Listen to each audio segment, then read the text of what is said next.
Ano man po ang iyong negosyo, mga kaganang buhay, sa lahat po ng larangan ng ating mga negosyo, meron po talagang tinatawag natin na trusted person. So, paano ba tayo magkaroon ng mga trusted person? Ang pag-usapan natin ay ano ba ang advantage ng pagkakaroon ng may trust ka sa tao mo. Ang advantage siguro mga kaganang buhay is may katuwang ka sa iyong mga negosyo. Kasi kung tayo lang din natin kakayanin yan mga kaganang buhay, ano naman po ang disadvantage? Ang disadvantage po kasi ay nagtiwala ka pero niloko ka lang. Oh, no. Diba? Akala mo trusted person pero niloko ka lang pala.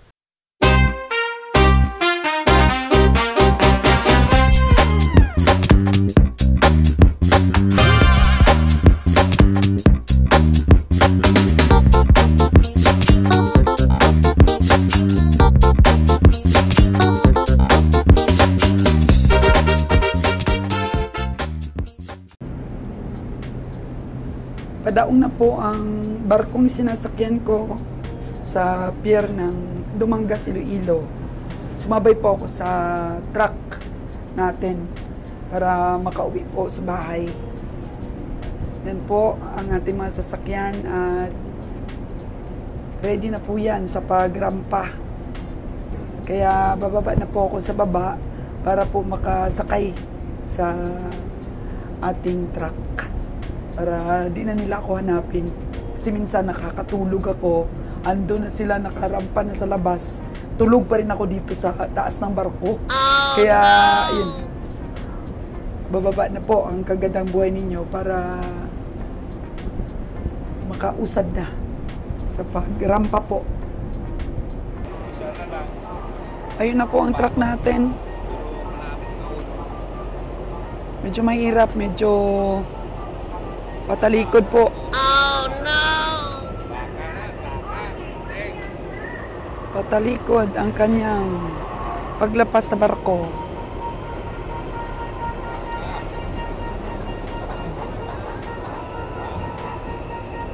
Yan. Ganun po kaingat ang ating driver po, mga kagandang buhay. Okay. Nakalabas na ng barko ang ating truck.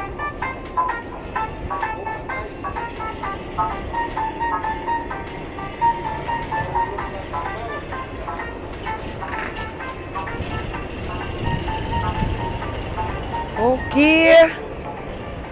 Ayos ang pagka-maneuver. Ha? Barya? Barya? Tayo muna tayo. Bakit anin mong barya? Oh, magkano ba bigay natin? 150. Alright! Tayo, bigay daw tayong barya kay Parikoy. Barya. Ano natin dito? Oh, ikaw na magbilang. May barya dyan, nakagoma pa yung ating allowance. Oh, yan. Yan po, si Bonnie Boy. At matiwasay po ang aming biyahe. Nakatulog ba kahit konti, yung driver? Nakatulog na. Oh, nakatulog ng konti. Okay. Balik na ni Bonnie yung ating wallet. Wallet ng kayamanan. Tayo yung pinakahuling bumaba. Tapos sabi ng guard, ang baho ng baka. May mabango bang baka? Parang hindi pa sila sanay, no? Okay. Dito sa DA, sa Port ng Dumangas.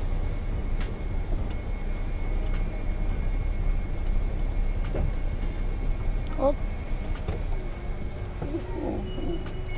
Yan pa si Bonnie Boy. Oh, lalakbayin na po natin ang from Dumangas, Iloilo to Navas, Aklan.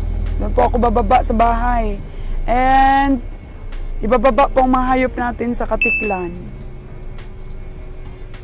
Para mapakain po at mapainom. Hello sir, hello! Po, gising na gising ang ating taga-Department of Agriculture. Hello sir! Wow! Diba?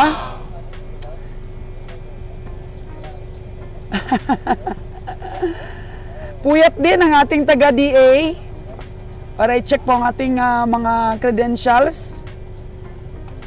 Check po nila yan kung kumpleto po ang ating mga shipping permit para po sa ating baka at mga kalabaw. O, bibilangin pa nila kung ilang heads.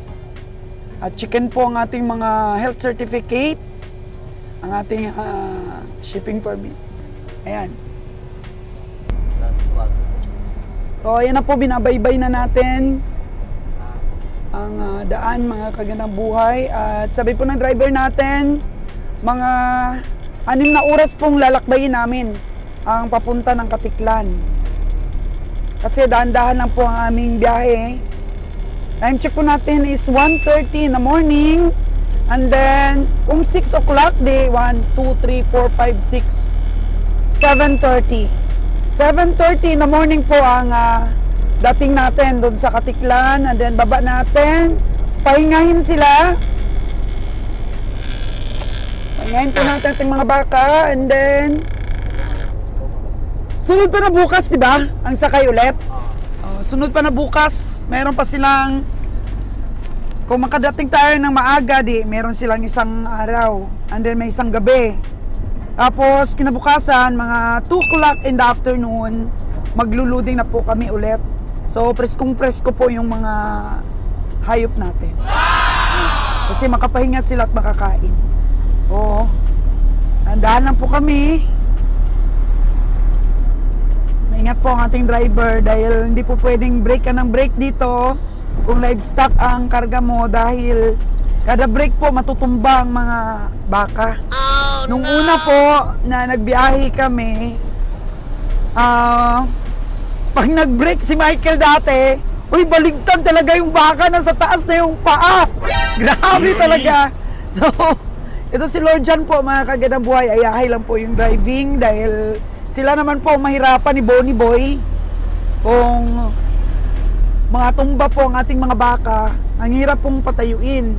So, dumadating po talaga sa point na ibababa nila lahat ang baka hanggang doon sa natumba. At aayusin nila ulit.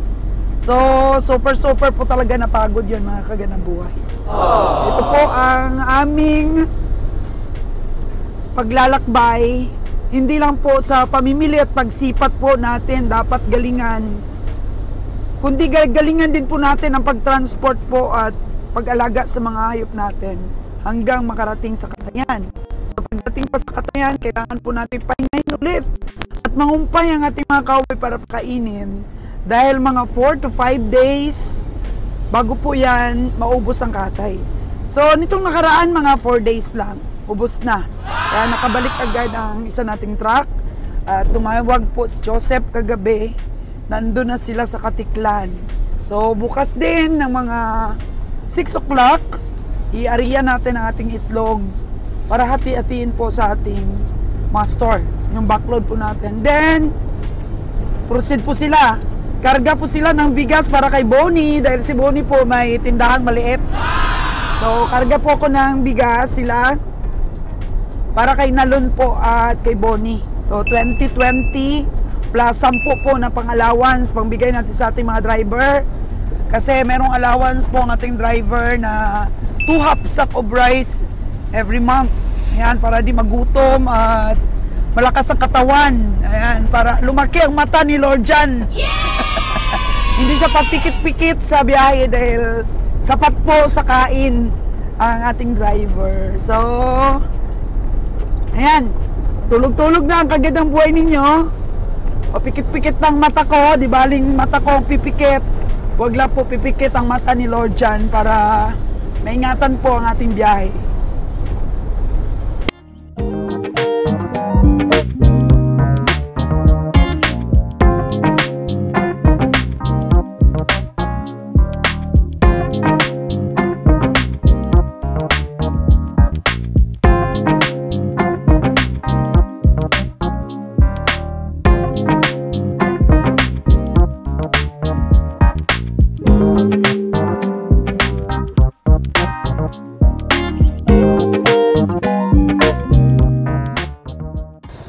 So, after one night po na nakapahinga ang ating mga baka, at ako rin po nakapagpahinga rin, nagpasundo po ako dito kay Ulong. Oh. Hello, Long!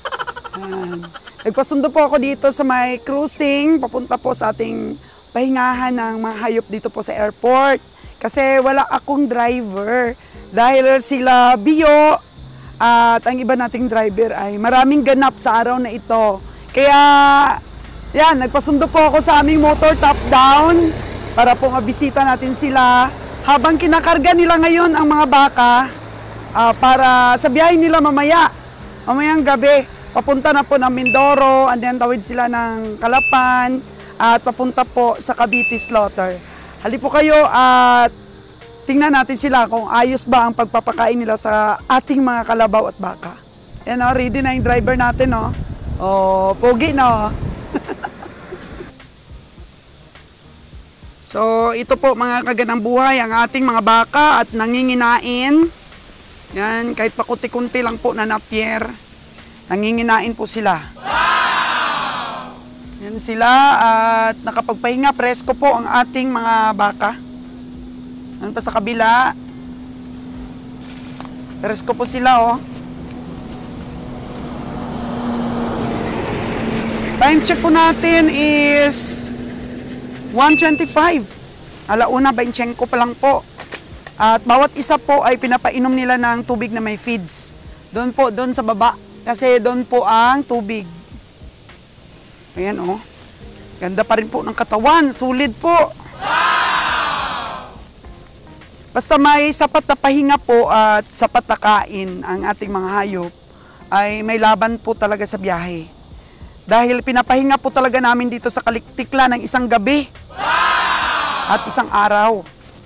Dumating sila kahapon, kami is mga 8:30 na, nababa sila. So mga alas 10 ng umaga, nakapag-relax na sila kahapon. And then ngayon, mag-1:30, di pa sila nakarga. Yan.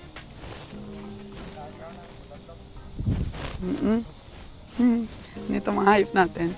Silipin nga natin sila. May sapa kasi dito sa babalong eh. Yan o. Yun.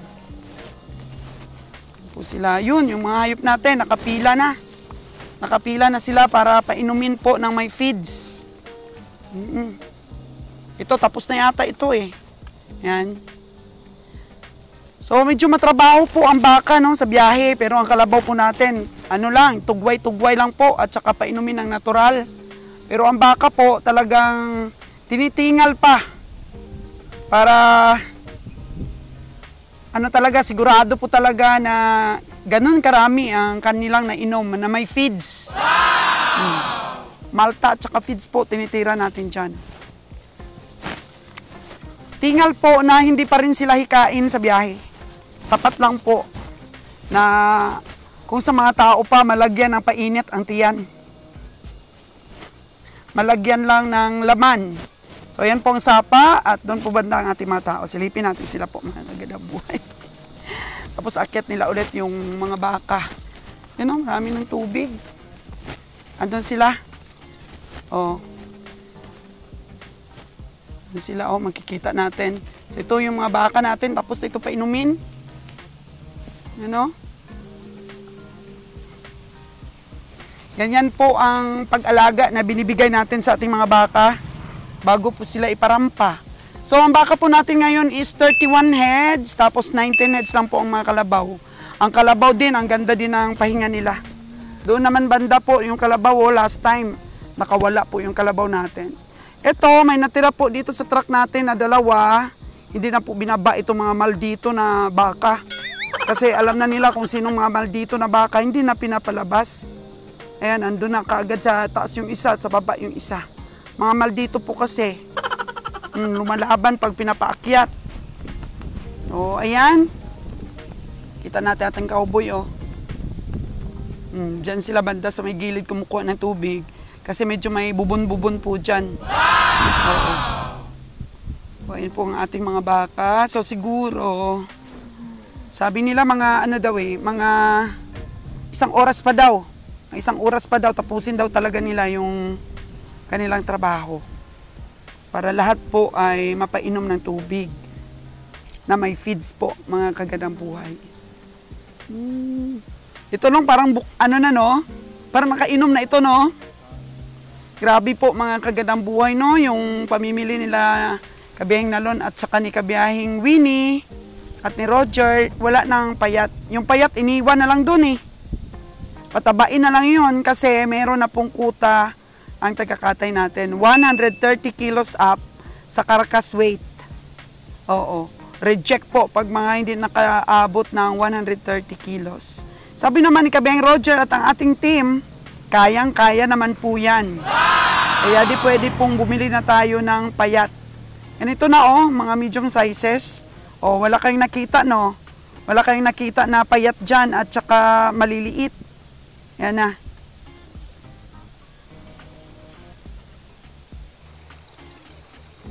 Ayun na, bagong tapos pa lang po sa pagpainom ang ating mga cowboy.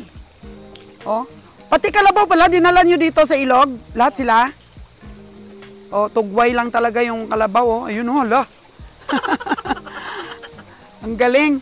Ang galing ng pahinga nila. Basta may sapa talaga. Happy fresh sila. Yeah! Oh. Ganda kasi dito mga kagandang buhay. May sapa eh. Sila fresh na fresh talaga sila oh. Tingnan nyo. Relax na relax ang ating mga baka oh. Wow! Yan.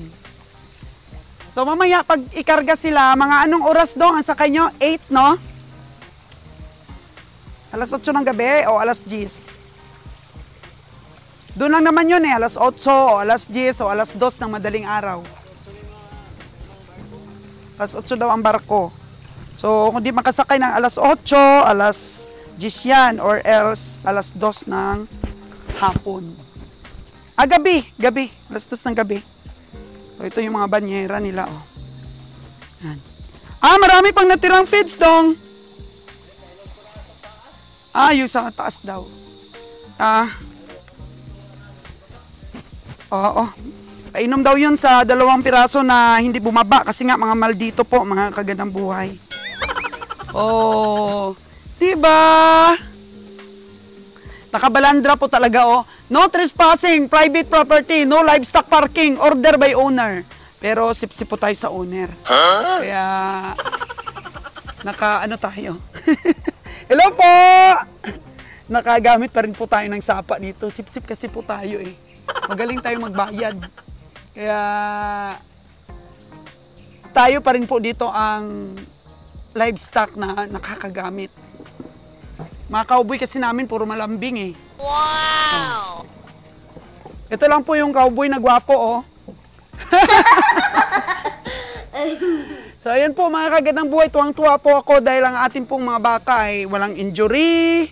Tsaka nakita natin, preskong-presko. Silipin naman po natin dito ang mga kalabaw natin. Uy! Mga kalabaw natin! Nagsiswimming pa! Wow!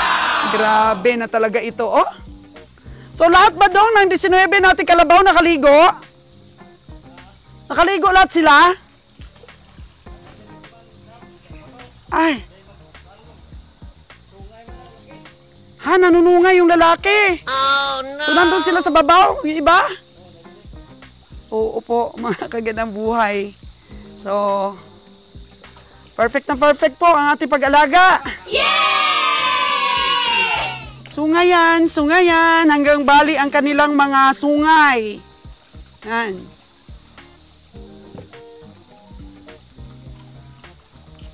Marami po akong nabasang mga comments po, mga kagandang buhay sa mga vlogs po natin, no? Gusto ko pong talakayin yung ibang mga concern ng mga viewers natin, lalo na kay Kabiyahing Winnie.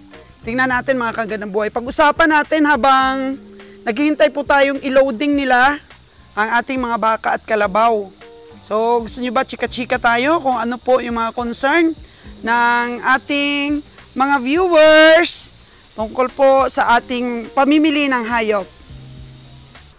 Ano man po ang iyong negosyo, mga kagandang buhay, sa lahat po ng larangan ng ating mga negosyo, meron po talagang tinatawag natin na trusted person.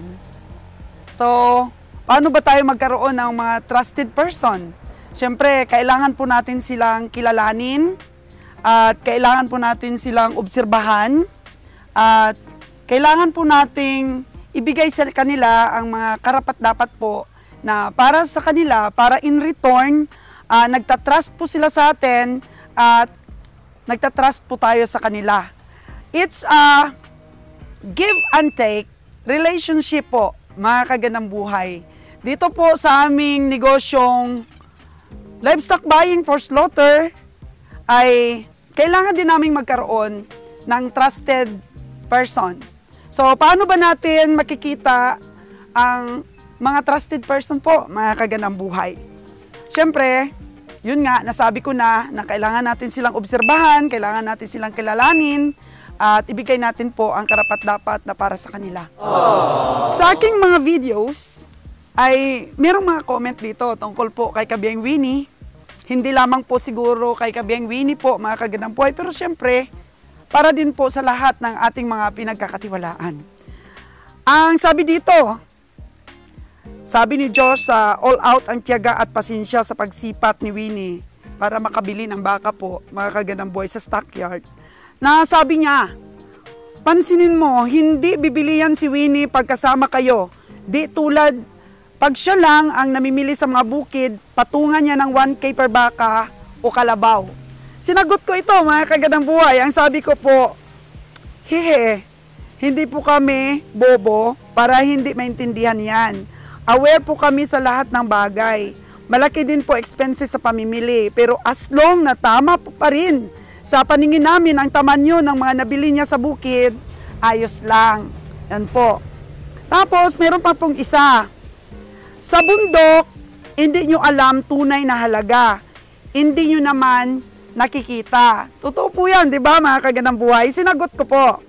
Sa negosyo, need natin magtiwala. Kung ang recovery ay maganda, the best siya. Pero kung nalulugi lang naman, bakit pabibigyan ng puhunan? So far, maganda po ang performance ni Konsihal. Yan. Tapos meron pa.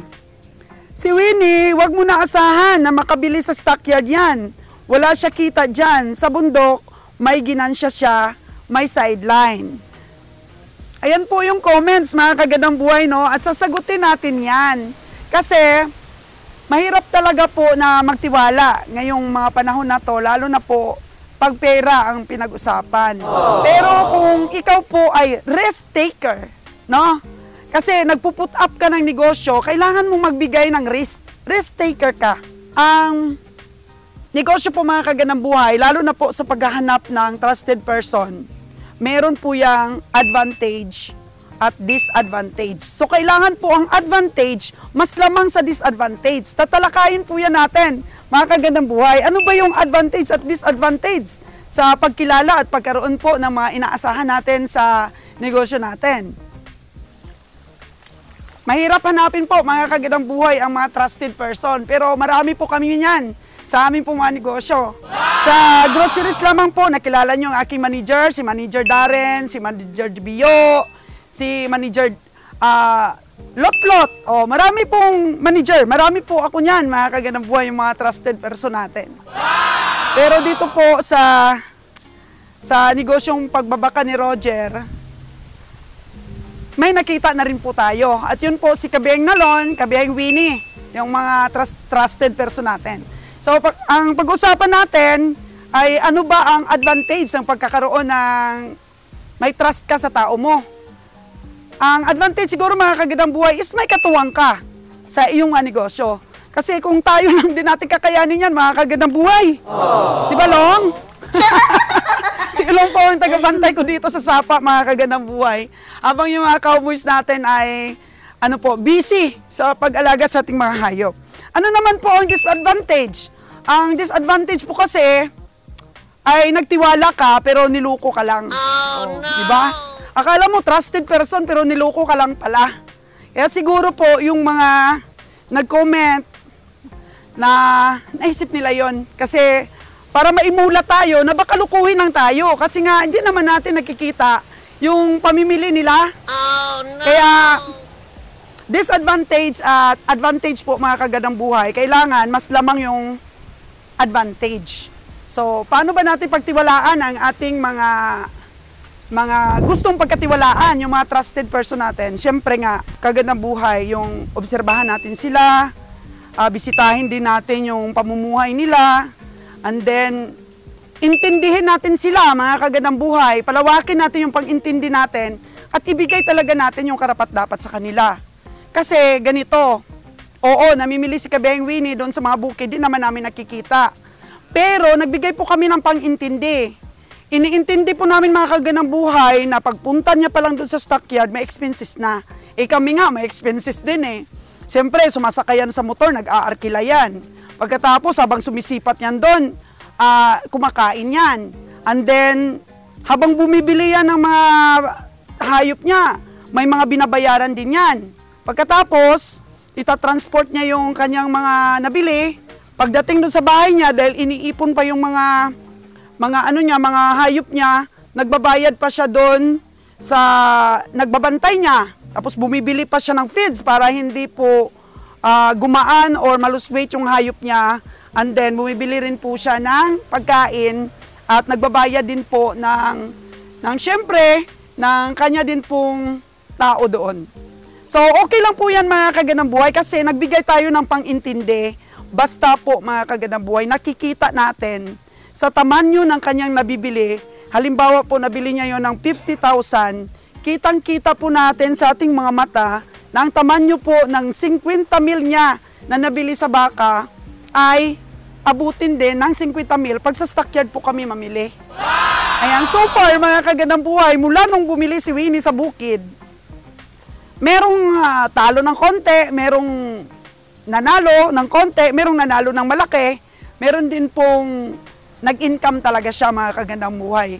So, ganun po ang pagbigay ng trust sa ating mga tao.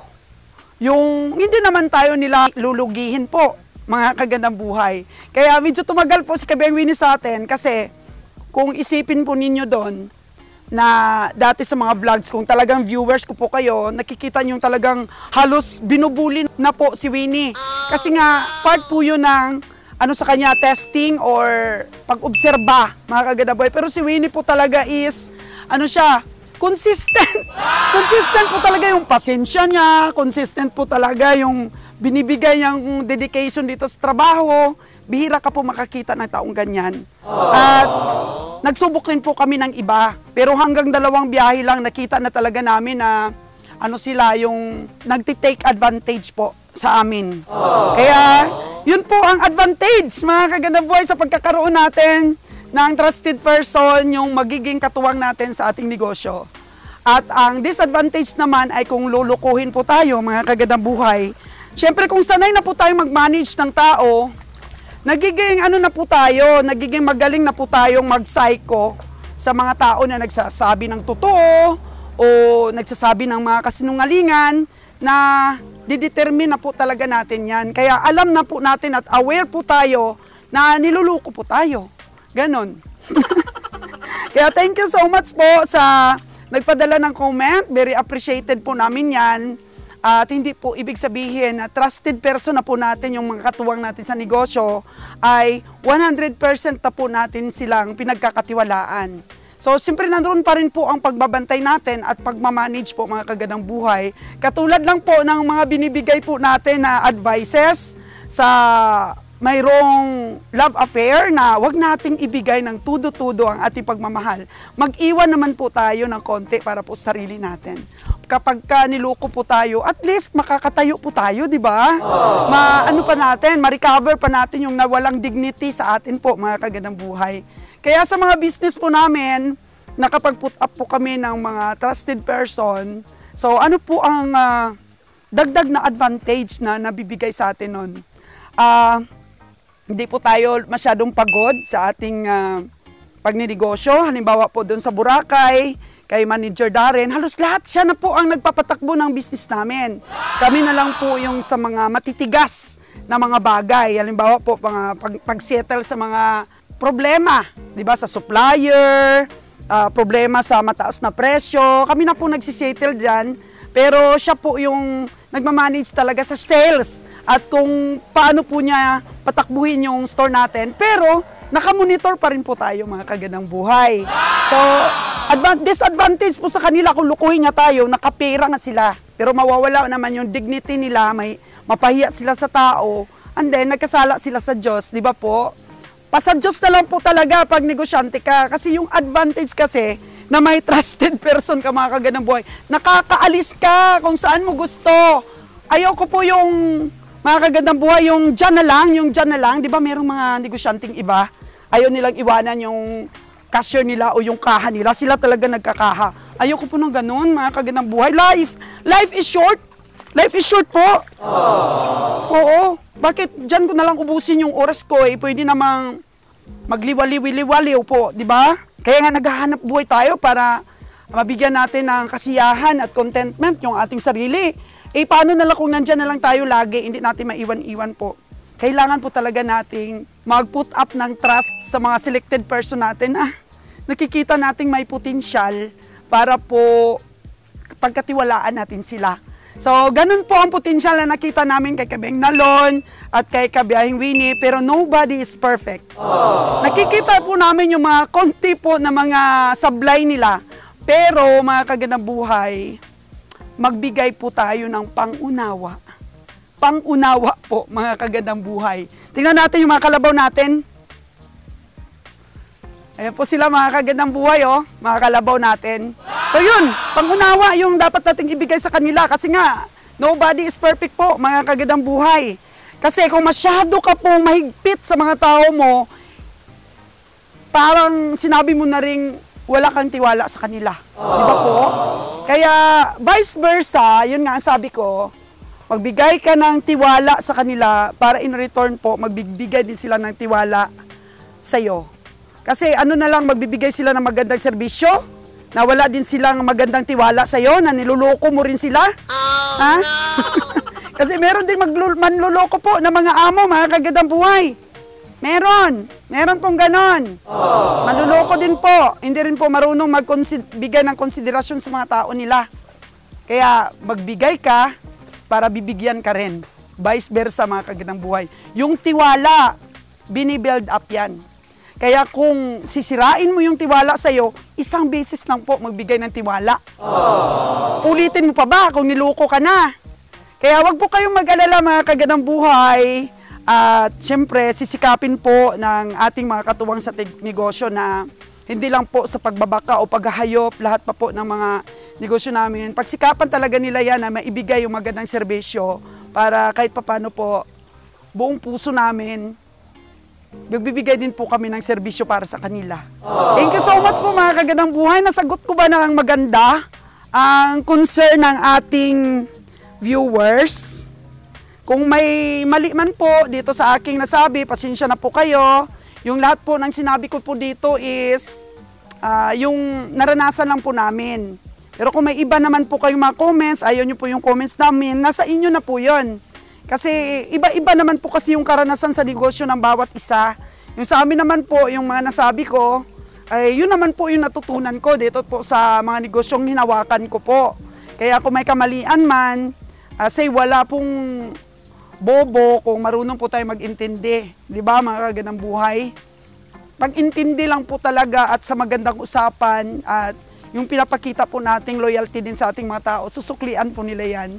Thank you so much mga kagandang buhay sa ating tsikahan dito po sa aming pahingahan ng mga hayop sa Katiklan. Babu!